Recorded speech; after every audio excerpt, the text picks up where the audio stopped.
Benar-benar senang dengan sayuran satu ini karena sering panen dan tiap kali panen dapatnya banyak. Assalamualaikum, apa kabar semuanya? Semoga dalam keadaan sehat, bahagia, dan selalu semangat dimanapun berada. Hai Bunda, kembali lagi di video aku. Kali ini aku masih mau panen-panen sayuran yang ada di belakang rumah. Di antara sekian banyak sayuran yang aku tanam di kebun belakang rumah, yang paling sering panen itu ya terong ungu ini ya Bunda, terong ungu panjang. Tanamnya itu gampang, perawatannya juga nggak ribet, tapi sekalinya dia berbuah sudah nggak bakalan berhenti. Jadi paling tidak 3 atau 4 hari sekali pastinya panen. Dan kalau pohonnya sudah tinggi seperti ini, sudah rimbun seperti ini Bunda, sekalinya panen kita bakalan dapat lumayan banyak. Apalagi untuk masa hidup pohon terong ungu ini lumayan lama loh. Gimana kita yang nanamnya nggak seneng ya pun sudah dapat sayuran gratis, bonus dapat kepuasan dan kebahagiaan tersendiri lah Bunda kalau misalnya kita tanam-tanam dan ternyata tanaman kita itu terhitung sukses, berhasil gitu loh Bun. Saking banyaknya yang awalnya kita itu tanam supaya kita hemat, supaya kita itu nggak perlu belanja-belanja di mamang sayur, ternyata malah kebablasan. Jadinya nggak habis Bunda kalau mau dikonsumsi sendiri. Kalau mau dijual sih juga nanggung lah jumlahnya. Jadi terkadang kalau panennya banyak ya kita tawarin ya ke tetangga atau saudara siapa yang mau masak. Jadi untuk pohon terongnya ini sudah rimbun banget ya Bunda. Jadi batangnya itu sudah banyak. Tiap kali panen supaya cepat kita lihat mana yang sudah tua, maksudnya mana yang sudah siap panen itu ya kita harus lihat dari bawah pohonnya sambil merangkak-merangkak seperti ini. Agak ribet sih Bun ketika panen, tapi nyenengin kok.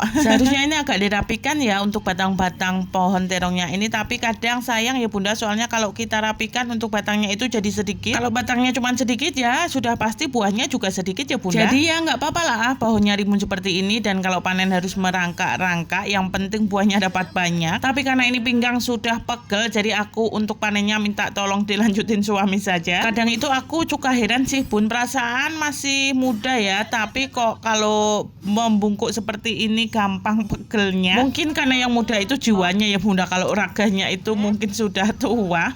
Untuk pohon terongnya sudah sekitar 4 bulan ya Bunda, jadi usia dari sejak pertama aku panen, tapi alhamdulillah masih bagus ya pohonnya, buah-buahnya juga. Terong-terongnya juga masih lumayan besar-besar dan panjang-panjang, jadi pokoknya masih bagus lah Bun. Jadi kita rawat dulu. Sebenarnya aku dan Pak suami sudah tanam lagi ya Bunda pohon terong sekitar 8 pohon, tapi kok kayaknya nggak sesubur ini ya. Padahal kita beli bibitnya juga di tempat yang sama, atau mungkin memang belum subur saja ya Bunda. Nggak apa-apa lah, kita sabar dulu, kita tunggu, moga-moga nanti juga bisa sesubur ini. Sebenarnya untuk pohon terong seperti ini bisa juga ditanam di pot atau di polybag gitu ya Bunda, tapi yang ukurannya agak gede ya. Kalau misalnya kita nggak punya lahan yang cukup luas sih Bun, kita bisa tanam di tempat seperti itu, cukup tanam 2 atau 3 pohon saja. Dijamin kalau sudah berbuah, bunda-bunda bakalan repot buat ngabisin buahnya. Bisa-bisa yang tadinya suka banget dengan menu-menu yang berbahan terong jadi bosen saking seringnya. Di sini anak-anak aku juga kepo, pengen bantuin emaknya panen-panen. Ya sudah, di sini aku minta buat mungutin terong yang tadi sudah aku petik-petik. Karena tadi ketika aku panen pokoknya aku potong-potong pakai gunting saja Bunda, soalnya aku juga sambil merangkak, jadi nggak sekalian aku pungutin. Alhamdulillah panen terong ungunya dapat seceting gede lagi. Bisa kita masak dan sisanya kita bagi-bagi lagi ya. Oke Bunda, sampai di sini dulu video aku kali ini. Terima kasih buat yang nonton video aku. Ditunggu video-video berikutnya dan jangan bosan-bosan. Assalamualaikum.